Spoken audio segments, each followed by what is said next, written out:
Hello everyone and welcome to your on-chain update for the 25th of July. So we have a bounce, we have a few green candles, and actually we have a weekly chart and a monthly chart that are looking pretty tasty at the moment. So, I mean, this is good. This is really good to see. We've got some price action that's starting to confirm, particularly in the back end of the week. You know, with following on from the B Word conference, which I've heard a number of different podcasts and various commentators saying that there's a great deal of value and people have they've got phone calls coming in, particularly around the energy debate. So it's clearly stirred up some of the conversations. Overall, it's good to see. There's a combination of fundamentals and technical oversold conditions. We've been talking about this 40, 60, 50, 50 split in terms of where we're sitting. I think it still makes sense to maintain some realm in there, but perhaps we're talking about maybe a 60-40 to the bull-bear side now. So tipping the scales in favor of that upwards momentum. But really the question is, let's see, will this particular rally stick? So what I want to assess today is the quality of the bounce. Let's look at some of the parameters and some of the metrics on on-chain activity, spending behavior, sentiment. What is it telling us about the quality of this bounce? And just bear in mind, I'm recording this on Sunday afternoon, Australian time. We could very well see some of these kick back up on Monday, right? We know the trading hours are a bit quiet on the weekend. So let's keep an eye on these things, and I'll keep you posted on if I'm seeing anything that changes from this during the course of the week. And then we'll touch base again on Thursday. And what to watch out for. So again, on-chain activity, what are we looking for that's going to be a bad sign? Let's go into this with a positive spin. Let's assume we're going higher from here. What do we not want to see? What are the risk factors? And conversely, what do we want to see? So we'll look at things like on-chain activity. We'll look at things like old hand spending and on-chain momentum, which we use some of our check on-chain tools to go with. So let's jump into the charts and get started. So just to set the scene, and it's very rare that you'll see me jump into a trading view and actually look at technical analysis. Well, I'm actually not going to do technical analysis. I'm just going to point at how incredible this monthly chart's currently looking, because we have some serious wicks. This is multiple months of consolidation. Quite clearly that level has been defended. We know that there's a significant volume profile here. We see it also on chain. I mean, but on the monthly basis, it's looking pretty healthy. On the weekly basis, we're now starting to clear into a new high. So the probability that we're now going to set some kind of uptrend is certainly in play. So the monthly looks pretty good. The daily looks pretty good. And you can see here, we're starting to set this new high. So once we actually do break and set a new high, the probability that we get some kind of pullback and a lower high has thus increased. So overall, this could be the genesis of some kind of serious reversal. Now, again, at the same time, if the market decides to get completely offside, there's every probability that this thing is going to reverse back into a bear market. So let's not go throwing everything out saying it's right, that's it, bull market's back on. Yes, there's a chance that it is, but there's also every chance that this is going to get faded, or it's going to take some chop and some challenge to get out of here. Now, the reason that I call on that, so let's get out of technical analysis because that's not where the fun stuff is. Let's jump into on-chain. So when we talk about where's the supply going to come from, we know that there was a whole stack of traders who went long, investors who went long up here in the 50 range. There's going to be some portion of those, Murphy's Law says that there will be some portion of those who are going to bail out. And, we have to assume that there's going to be people who are going to take out their cost basis, right? People who are underwater, and the moment that you assume it's not going to happen, that's exactly what's going to happen. So we can certainly see that we've built up this large volume node and we've traded to the top end of it. This is great news. We have seen this before. Last time we were up at 55,000. Clearly that broke down. So what we don't want to see is us trend back down to the lower end of this. What we do want to see is a continued trend higher, right? We want to start to consume some of these levels. We want to see anyone else who's still here to take the exit liquidity and the market just to push straight through it. We want demand to overwhelm supply. It's good that we're at the top of this range. We now have a support level below. However, that's been tested. That 30,000, 29,000 floor has been tested. It's taken a bit of a beating. And for those of you who were here around 2018, we know 6,000 took a bit of a beating as well. And eventually it caved in. So let's not go getting too excited, but let's certainly start with a bit of optimism. Now, if we look at our on-chain activity, number of active addresses, there's nothing overly impressive to write home. Maybe a bit of a double bottom. And again, I don't like using technical analysis on on-chain, but the concepts kind of apply.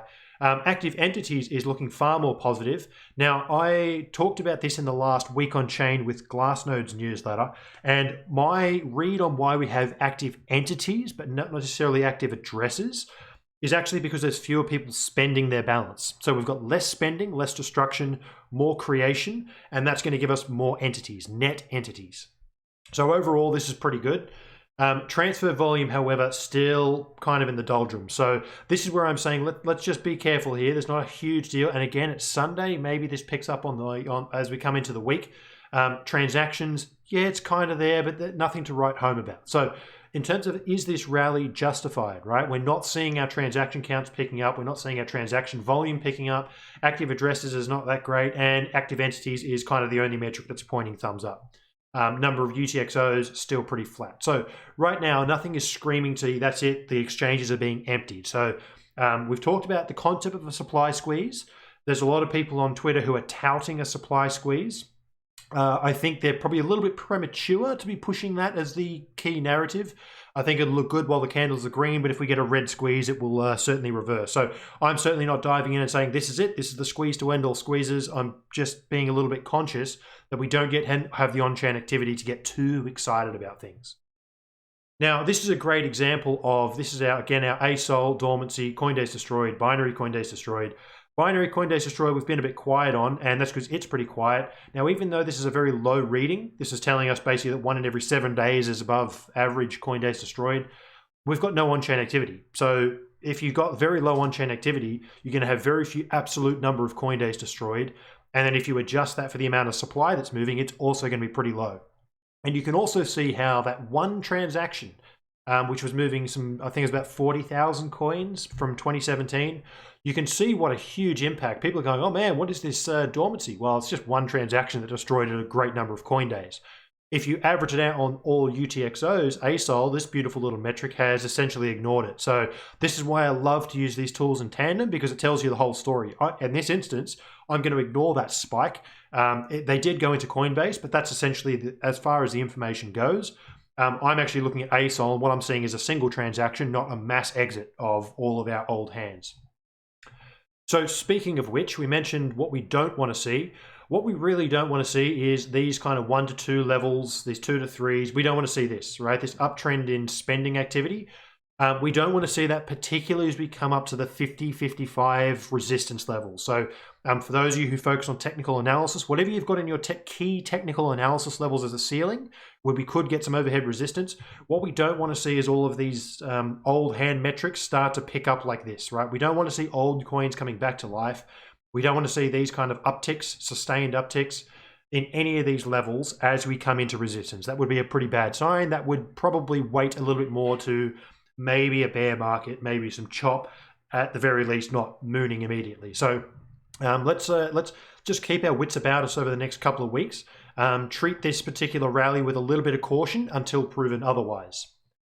Entities net growth, this is the one I was referring to. We're basically at all-time highs, but this is largely because people aren't spending. So therefore, there's every transaction, every withdrawal, every dollar cost average looks like a new entity. Which is good, right? It's not a bad thing, but it's certainly not what I would be betting the house on as my sole metric, right? It's important, but it's not the most important. What I'd rather see is a whole stack of people transferring value on chain, whilst at the same time, all of our old coins are dormant, because that's new coins, large value, massive accumulation. Right now, we've got no one spending, which is kind of like, yeah, it's good, but it's also bad. We want to see activity. We want to see a better life.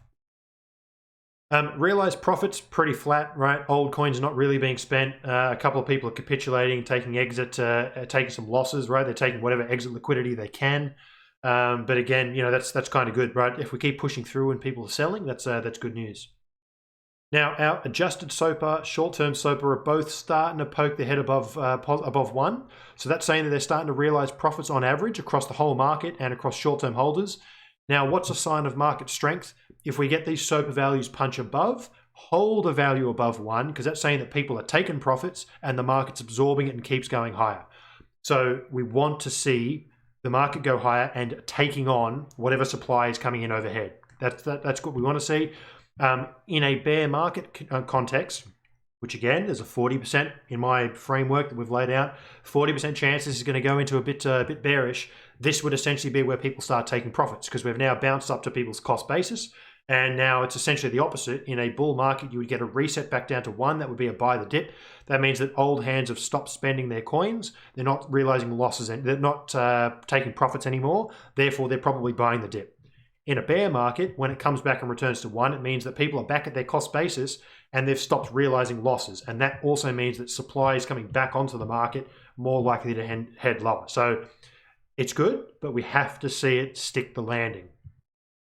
Now, our long-term hold of SOPA, this is a little bit different. Even though it's the same interpretation, we're down here at a value of 2.3. Now, a low value, note how price has gone higher, but our long-term hold of SOPA has gone lower.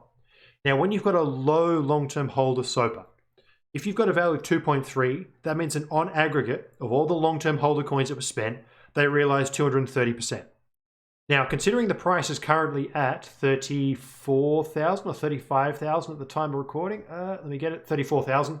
So 2.3, let's just take 2 for simple math, that's 17,000. So if you divide the price by the long-term hold of SOPA by 2.3, you're going to get something around 17,000. That's the aggregate cost basis of the coins that are being sold. Now, if this long-term hold of SOPA was 10, that would mean that someone's realizing coins from $600, right, all the way back. Oh, sorry, it'd be $340, right? They're realizing coins from much, much further away. So the higher long-term hold of SOPA is, the larger the profits. The older the coins, the cheaper the coins.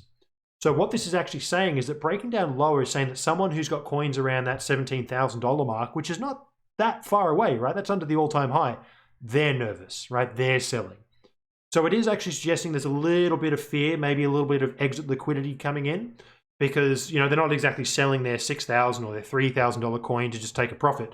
I mean, maybe they are, but if you hold on to this thing, Bitcoin has this beautiful property where you tend to realize larger profits when you hold the thing for longer. So to be selling a coin that was purchased down in the 17,000 all-time high range is it's a little bit surprising, right? You'd think they'd sit for a bit longer. So it's actually a little bit of a weakness sign, in my opinion. Although, again, not something I'd be hanging a trade on and being my sole metric. Now, when we look at our percent supply and profit, I did have a look at this before, about 66% at the lows at 29,000. We're currently up about 76%, if I get my cursor right. So there's about 10% of the supply. We're now at 34,700 is our current price. 10% of the supply has a cost basis somewhere between 29,000 and 34,700. So this is giving us a scale of not only the accumulation that's gone on in this zone, but also the amount of coins that were purchased back in January, February time when we were at the same level. So if we lose this level, there's 10% of the entire coin supply that's sitting in that zone. So we kind of don't want to lose 29,000. We don't actually want to revisit it, in my opinion. I think that would be starting to look a little bit more like our $6,000 level that we talked about a couple of weeks back. Right, we're starting to talk about that November 2018 rather than April 2019. At the moment, it's looking more like April 2019, where in my view, FOMO and people who realize they didn't accumulate enough is potentially the maximum pain scenario. For those of you who were there for that 2019 rally, when we went from 3,000 or 4,000 up to 14,000, that was pretty brutal. I remember sitting there thinking, gee, I wish I had accumulated a whole lot more, and the thing just decided to rip up on me. I thought, oh man, this is moving too fast. It just won't stop. Naturally, it did stop, but I've still got those UTXOs as well. Now, one thing that is pretty interesting is our open interest. So we can see we're starting to get a bit of an uptick, right? People are starting to go long on the open interest and derivatives. And note that our perpetual funding rate, I'm on the 1 week chart, it's trending down pretty hard. So as price goes up, perpetual futures funding rate goes down. So that's telling us that people are still net short, starting to look a little bit like a disbelief rally. And I would almost argue that the amount of open interest that's building up here is maybe starting to build into maybe a short squeeze. So we could in fact get a little bit higher from here. We could get a bit of a squeeze that comes in. There's a lot of people who think this is a bear market. They may be right, but they also may be early. So we could get a bunch of people jumping onto this market and getting ready to try and push this thing lower, only to be squeezed, and then their trade plays out, but they're just not on board. That would again be a fairly painful scenario, and markets like to move towards the pain. Long-term net position change. Nice to see we've got early signs of a little reversal here. So we had a little bit of a dip, which just means that there was less coins, right? People go in, they go, all right, it's a nice accumulation range, buy. Then there's a period of time where it slows down a bit, and then they jump back in, and it's cyclical. People are buying monthly, dollar cost averaging, that kind of thing. So, or they didn't spend those coins from back then. So it is good to see. What I just want to see is this thing stay green, stay elevated. It's giving us indication on how many coins were accumulated back in January, February time, going into March actually, which is actually going to get pretty interesting because that's our topping pattern. Miners still holding pretty healthy. I think that the miners who are operational at the moment are just printing money. They're probably having a field day with the number of coins that's coming in, and hopefully we start to see the hash rate rebounding as some of those miners in China come back online. Illiquid supply chains telling us a similar story to long-term holders, pretty good. Supply, profit, and loss. Again, where are we at the moment? In profit, we are in, I gotta get my cursor right here. Sorry, folks. 70% and 5.5%. So we're at 75.5%. So in the last week, I think we've gained about 0.5% of the supply has migrated across that long-term holder boundary. A good chunk of it being at a loss. So that's telling us buyers from March and February. So that's good to see, right? We want this thing to continue to trend higher, and it will, as long as this guy stays green and this guy stays green. They're kind of one and the same. So we did see, this is that inflow into Coinbase, right? It's 40,000 coins or thereabouts. I don't know whether this is some kind of internal, it's gone into Coinbase and it's transitioned into a BlockFi, or I don't know how all of that works, but at the moment, let's assume that somebody basically from 2017 was cashing out.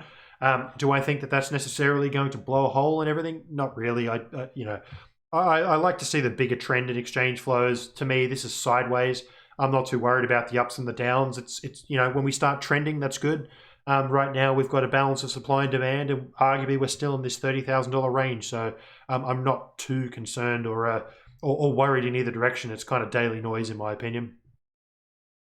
We can see that our yellow band here, which is our 6 to 12 months, are starting to really bell out. That's good. We can see it starting to bell out here as well. So overall, we've still got coin maturation in play. It's kind of a similar story. So at the moment, it's looking pretty good. Our on-chain activity is still a bit low, and we would like to see that pick up a little bit more. But ultimately, we have to take it with what we get. So things to be paying attention to certainly this week. For those of you who are using Glassnode on tier 2, I would certainly be paying attention to our SOPA metrics, adjusted SOPA being the primary one on tier 2. I'd like to see this metric in particular start to trend higher and stick the landing, because that's showing that people are taking profits and the market is absorbing them. You can do the same with realized profit and realized loss to actually see arguably which side of the market is actually dealing with it. Noting that most long-term holders are in profit, most short-term holders are at a loss. So it's a bit of a proxy for both of those different parties. What else do we have? Spend output bands. This is a good one to pay attention to. I don't want to see this. I don't want to see a big rally, right? What we saw here, and then old coins coming back to life. We don't really want to see that. That's probably bad news. What we want to see is kind of a perpetual downtrend or a structural downtrend in those older coins being spent. And our ASOL in particular is one that I'd be paying attention to, because that's going to be on a per UTXO basis.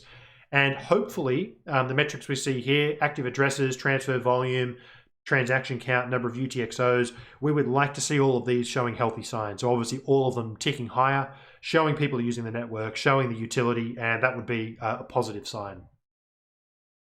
So let's jump across to check on chain, and let's start thinking about what we can use as some of these tooling to really understand what's going on in the market and make the most of what we have. So I want to have a look at, here we are, let me just close these we've had before. Let's look at our 28-day, which I think is important, and our 140-day. So for those who are not familiar, these beasts are one of my creations. This is what I call the market realized gradient oscillator. Now, what this is essentially doing is it's mapping momentum of price moves. So for those of you who are familiar with mathematics, or those who aren't, if you have a gradient, what you're looking for is the slope of the line. So let's say, for example, we want to see the gradient of these points. Now, as we move into a parabola, that gradient is going to get steeper and steeper. When you're at the top of a parabola, that gradient goes very vertical, right? It's vertical to the upside. Likewise, when you have a massive sell-off and it's a waterfall straight down, it's going to be vertical, but to the downside. So the higher that the peak is, the more vertical that the price is going, the higher these peaks are going to be. So the height of these peaks in a positive or negative sense is showing how vertical, how violent a move is to the upside or the downside. And this is looking over a 28-day period. So it's basically saying from where price was 28 days ago, how vertical is it? So obviously during a bear market, right, at the bottom of this bear, where we're trending sideways, pretty soft, right? Very, very low peaks, up and down, nothing overly exciting. There's no momentum, it's sideways. Now, as we move into the bull market, and the 2017 was just this beautiful long-term parabola, note how each peak got higher and higher and higher. This verticality is showing us that there's more momentum with every rally higher. It's like the RSI. It's telling us that there's more oomph with every single move higher. Conversely, we started getting larger downswings. So it's telling us that with each downswing, it's getting more violent until we got our final blow off top and things got really nasty. So you could actually see that there was bullish momentum, but also building volume of downside momentum. Now, the reason that this metric works quite well is rather than just measuring everything, how vertical is this line relative to the flat to horizontal, it measures it relative to the realized cap. So the realized cap is kind of the grounding anchor. It's the on-chain anchor that's linking the current verticality, because we know that as price goes higher, more people are genuinely investing fundamentally into the asset. And the realized cap, the gradient of the realized cap, is telling us how much fundamental growth is going on. How much supply is being spent, revalued by cheaper coins to become older coins that are then purchased by somebody else. That's capital inflow. So the verticality of the realized cap is a stable baseline. It's helping us measure the slope of the price versus the slope of the fundamentals. So that's how we get this delta gradient, right? Now, the very simple interpretation of this is when delta is negative and it cuts below zero, it's generally a swing to the downside. When it breaks back above zero, it's a swing to the upside. And the chart will go red and green depending on whether it's a long or a short or an exit position. And you can see that on the 28-day, we get noise, but by and large, it picks corrections, it picks rallies, you get the meat of the move. So it's capturing basically the dominant majority. Over 28 days, it's enough of a period that you're getting the full picture. So now that we've got all of the groundwork in play, let's zoom into our current market condition. And what I want to highlight is we've gone green as of today. So we've actually come up, and you could see here we had this momentum to the downside. As we rallied higher in price, unlike 2017 where we had higher and higher peaks, more oomph with every move higher, we had peak. Let me put my spike lines on, sorry. So this was our maximum peak here, which is actually back in February or January. Our February peak was slightly less. And then as we formed these higher and higher peaks, we had less and less oomph. Bearish divergence, positive price, negative on the oscillator. Starting to tell us we were topping out. Now, over recent weeks, we've had these lower lows, but we've had reducing oomph to the downside with every move. And you can see here that we've been tussling with breaking above zero. Now we've finally broken it. So that's why we've gone green. So this is positive. It means that over the last 28 days, we've started to get some vertical momentum. It's starting to get a bit of momentum back to the upside. And this is following a fairly substantial downswing. If we actually look at the magnitude of this, it's roughly on par with what we had in the major sell-off back here in 2018. So it's actually looking pretty good. In terms of magnitude of downside, it's pretty strong. And across many metrics, it looks pretty much like a capitulation as far as I'm concerned. So if we can stick the landing and start to get this thing moving higher, that's a pretty good sign, right? That's our first signal of momentum and something to be paying attention to. Now, if we look at our 140-day, so I mentioned this a couple of weeks back, some of you may recall, if we think about what was going on 140 days ago, that's kind of back here in late February or March even, I think. I'd have to look what the exact number is, but thereabouts. Now, what's the problem with 140-day? Or the benefit of the 140 days, because it's a very slow moving oscillator. You can see that's very distinct. The peaks are much, much slower, but high conviction, right? Very clear. Same dropping off a cliff, right? We lost the same momentum here. So you get the same signal, but if we measure 140 days ago, this gradient is going to be negative for some time. Arguably, until May 8th is 140 days ago, right? Which is going to be sometime in October. Until that point, we actually need to be up here at 56,000, 55,000 before the gradient is even going to think about going positive. So we're not going to get this break above zero it's going to be a late delayed signal. Now, when it goes, right? When it goes, you get a big, strong swing and it sticks green for the entirety of the move. You could arguably have traded the entire 2017 run and only got out at 11,000. And I mean, that's not bad. It's pretty healthy. So it will not go red until you've got some serious momentum to the downside, right? And it's taken some time. So we've obviously gone red here.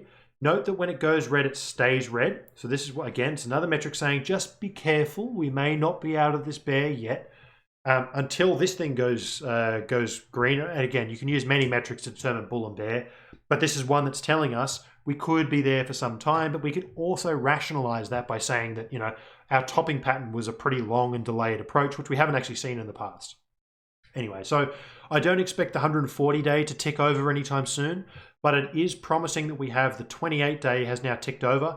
Much like the SOPR, I want to see this stick the landing. So now that we've broken above zero, let's hold that level. That would be super strong, great thing to see. So it's that early sign. You can see here that we were rejected.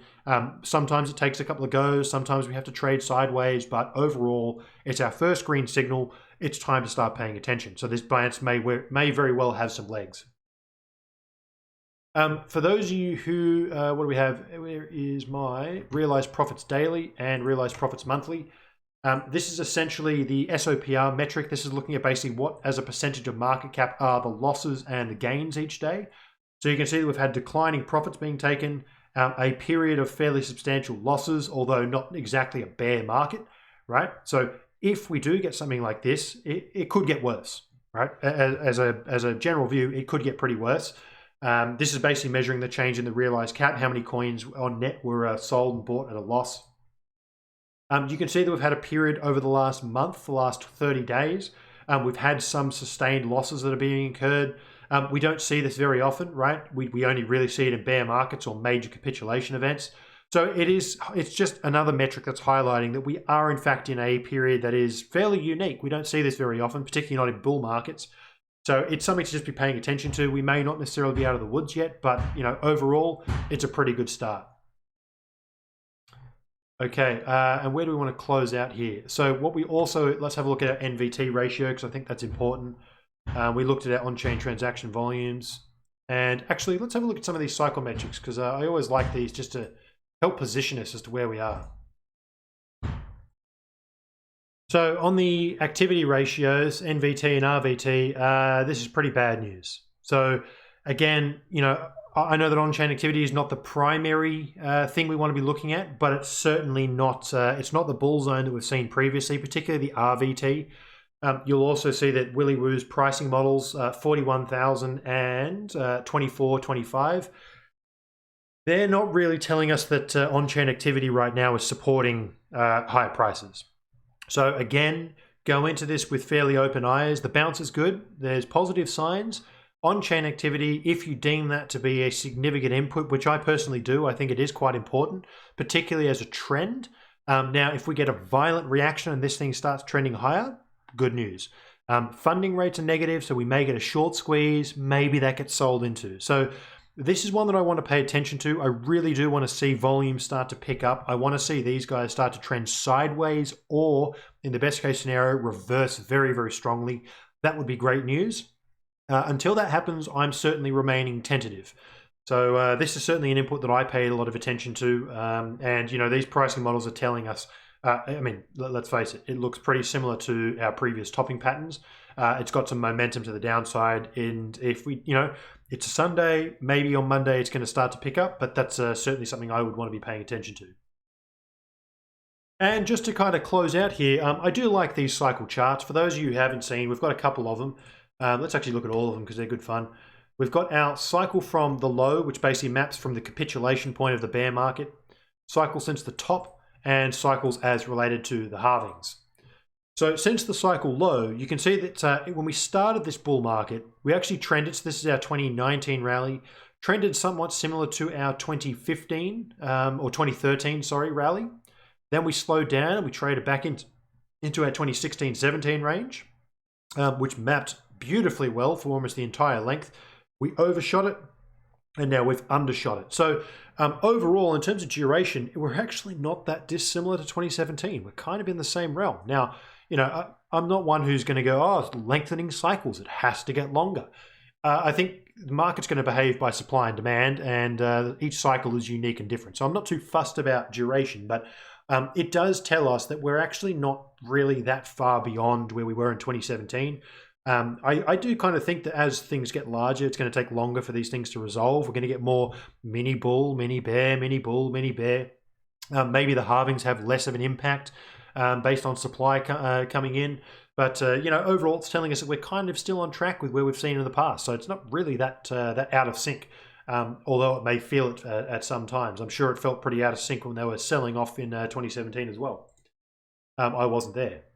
Now, performance since the market top, very similar story, right? We've had our bear market, we've broken even, and we've really only spent a fairly short period of time, although that's pretty common for most markets. You can see how vertical it gets, right? So we're getting less vertical, right, with each market cycle. Maybe it is going to come out here and it's just going to be a more prolonged period. This is a fairly instructive chart showing that we go a little bit less vertical and a little bit less high each rally. Maybe we're going to end up somewhere over here. And cycle related to halvings, again, I know that this is on a log scale, so these things get blown out. If you put them on a linear scale, everyone can go, it's a tulip bubble. But what we're seeing is it's actually not that different to what we've seen in the past, right? We are seeing things that's this market cycle is really not that different to what we've seen in the past. Naturally, this is all bear market, so we can all shut our eyes for when that comes along. But at the moment, a lot of these metrics are telling us that we're actually pretty close to where we've been in previous cycles. So, overall, I wouldn't be surprised if this is a mid-cycle correction. If I'm going to summarize and wrap everything up, I wouldn't be surprised if this is a mid-cycle correction. I also wouldn't be surprised if the correction is an actual correction of people's psychology and people stop thinking so much in these 4-year cycles. I wouldn't be surprised if that's an outcome. I am not impressed with the on-chain activity. Certainly something to pay attention to is on-chain transaction volume and the NVT, RVT. I think that's probably two metrics to be, if you're using check on chain, paying attention to.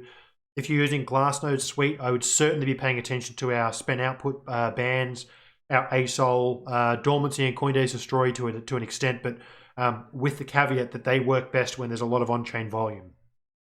So pay attention to that. Certainly go into this. It's good to see. I like that we've got some green shoots. I like the prices trending higher, but it's very, very early days and we need to see the volume come in. We need to see people really getting fear, getting FOMO, and this thing's starting to stick the landing. So we're not out of the woods yet. We could get a short squeeze if this funding keeps going the way it's going and open interest keeps climbing. A short squeeze could very well be on the cards. But again, pay attention for people fading the rally because I think that there's going to be a lot of people who probably will, or at least take their cost basis out. So that's it for today. I look forward to seeing you in chat rooms and comments, and you can always get in touch with me as you need. And otherwise, I will catch you in our frequent posts and on Thursday. Cheers.